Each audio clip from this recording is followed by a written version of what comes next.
બોલો આદેશ. આદેશ. જય હનુમાન. શું નામ છે તમારું? યોગેશભાઈ. કયું ગામ છે? જસદણ. જસદણ. કેટલા ટાઈમથી પરેશાન હતા?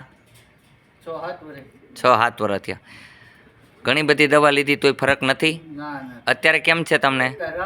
રાગે રાગે આવી ગયું, એકદમ રેડી થઈ ગયા ને? એકદમ ready. ફરીને પાછું એવું લાગે તો આવવાનું. અહીંયા ઈલાજ કરતા હનુમાનજી મહારાજ છે. હનુમાનજી એટલા ચમત્કારી છે એની વાત પૂછો નહીં. 7 પરકમમાં ફરે તો વીછી ઉતરી જાય. અહીંયા હરેક વ્યક્તિને ઈલાજ કરવા માટે છે ને હનુમાનજીની કૃપા છે, બરાબર, કે જેને કારણે માણસ સ્વસ્થ થઈને જાય છે. હાલો જોઈ જરાક.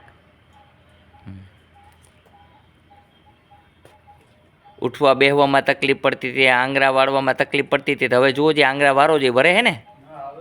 હા એમ. હા, મુઠ્ઠી વારો જોઈ વરે હે?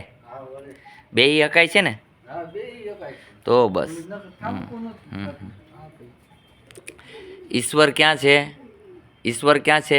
પથ્થરની મૂર્તિમાં પછી છે, પહેલાં તમારામાં છે. ભગવાન શું કહે છે?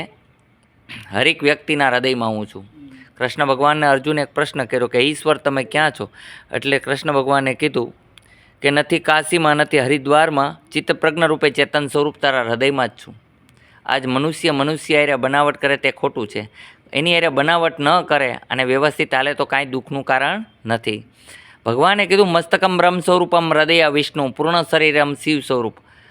આખું સૂર્ય ચંદ્ર છે, કાન અશ્વિની કુમાર છે, જીભ સરસ્વતી છે, રૂવાટી 9 લાખ તારા છે, અગ્નિ તમારામાં, વાયુ તમારામાં. ભગવાન તમારામાં છે કે બહાર ક્યાંય છે?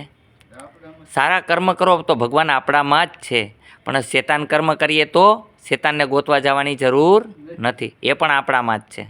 આદેશ.